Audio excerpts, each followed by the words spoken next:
Hello and welcome. A Muslim imam, a Christian priest and a Jewish rabbi walk into a court. Sounds like the beginning of a joke, but it actually happened as part of the twists and turns in a recent case that has put the spotlight on America's justice system. For Dr. Mohammad Qatanani, the imam of the Islamic Center of Passaic County, New Jersey, the events that turned his family's life upside down were certainly no joke. After first arriving in the US in 1996 on a religious visa, the imam revived the fragmented community of Patterson, uniting people of all faiths and preaching tolerance and understanding. So when he found himself facing deportation proceedings 10 years later, it became a question of who would speak up for this Muslim leader. The outcome was surprising. On today's show, we look at how the power of a united community can overcome stereotypes and prejudices. Joining me here is Dr. Mohammad Qatanani, the Imam of the Islamic Center of Passaic County, New Jersey. And also joining us is the lead defense attorney in the Imam's case, Claudia Slavinsky. I welcome you both to the program. Thank you. Thank you. You're welcome. Well, Imam, it's not really over yet. I mean, your chance of leading a normal life in America could still be overturned. How are you handling the uncertainty?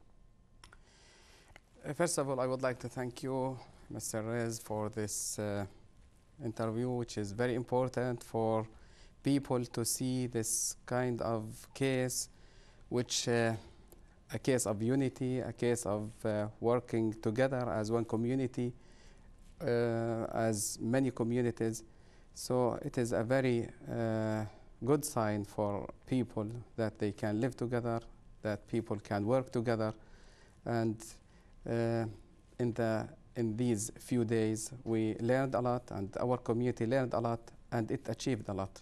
Are you feeling insecure, though, because there's still a possibility of a decision to appeal against your victory? Absolutely.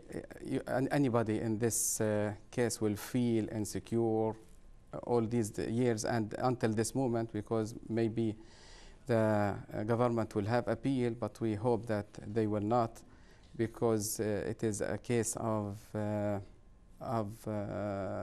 people, the case of everybody.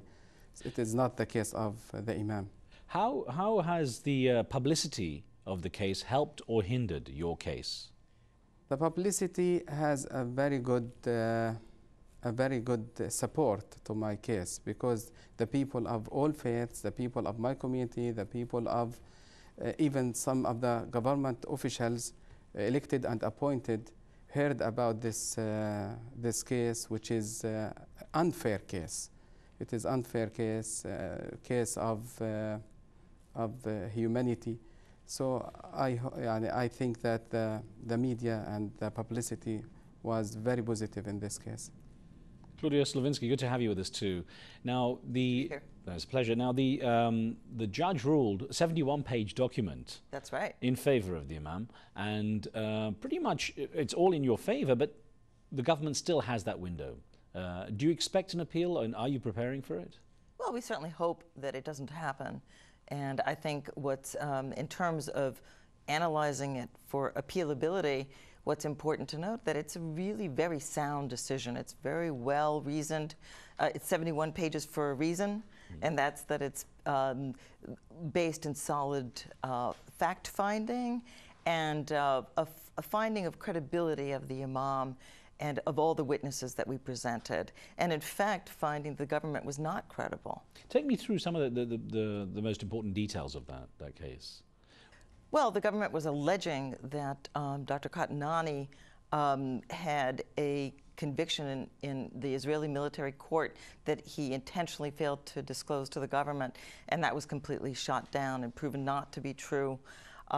They claimed that because that alleged conviction was affiliation with Hamas, that therefore he was a terrorist. That was completely shot down and proven not to be true.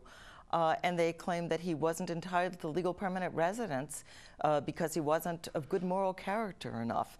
And if there was one thing that this trial showed, is that quite the opposite. On that issue, the issue of your detention by the Israelis, it actually came down to a difference between two words, arrest and detention, didn't it? Explain that to me. When you had been asked in the application that you had been convicted or arrested, so for Palestinian people, they know that there is no conviction in my case. So I answered no, according to my understanding and to to the question itself. On the residency application. And after a few years, when we had an interview with the immigration officer and from FBI agency, they asked me, I told them that I was detained because it has to be clear. And that interview, we talked about the difference between detention, arrest, and at the end, I think that the answer was very correct, and the judge was convinced with that answer. We should point out that what it was is that you were detained in a sweep, and that happens quite regularly. This happened to Palestinian people regularly when you came from Jordan, for example, or from outside. You have been in somewhere for a few years studying, working. So the Israelis try always to collect information and to have this is very normal to Palestinian people, but of course it is abnormal for humanity or people, because in that detention there is torturing, there is threatening, and so on. It is detention, but with kind of. What about the Hamas connection? They kept saying that you had an association with Hamas. They know that I don't have any connection of any of these because I was at that moment in Jordan and I went to visit my family, and in that time, Hamas is not well known even for people outside, so they know that that is incorrect information. If I could add to that, actually, what the government alleged was just found to be patently ridiculous. The kinds of allegations the government made were things like that there was a member of an in-law, of course he's got 13 brothers and sisters-in-law, was connected to Hamas, therefore he must somehow be connected to Hamas. Another allegation was that he once spoke at a conference where someone in the United States had ultimately been deported, and therefore because he spoke at the same conference.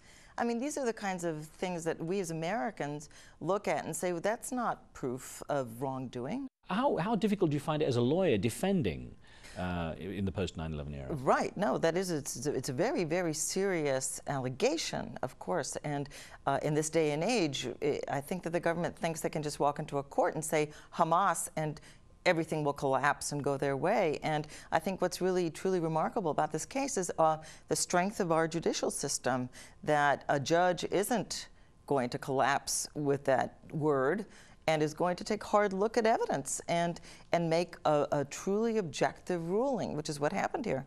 We're going to have to pause in a minute. Now, as we do, I just want to quote U.S. Congressman Bill Pascrell from New Jersey, who commented on the case after the verdict. He said, "The deportation of Imam Qatanani would have been a miscarriage of justice. Today's verdict is more than just a victory for one man or one community. It is a victory for Passaic County and all of America." And also, Rabbi David Center had this to say about the case. I have relatives all over Israel, and the Imam is Palestinian. We work together on a level that not only were we able to get to know each other personally, people from our communities were able to get to know each other personally. The only borders, the only boundaries that exist are within our mind. And if we can grasp that golden opportunity here to allow us to exceed those boundaries, to go to places that other people might not think is possible, eventually, in troubled parts of the world, they'll be able to look at this model and say, we can do that too. It's possible. And don't go away, we'll have more on this discussion after the break.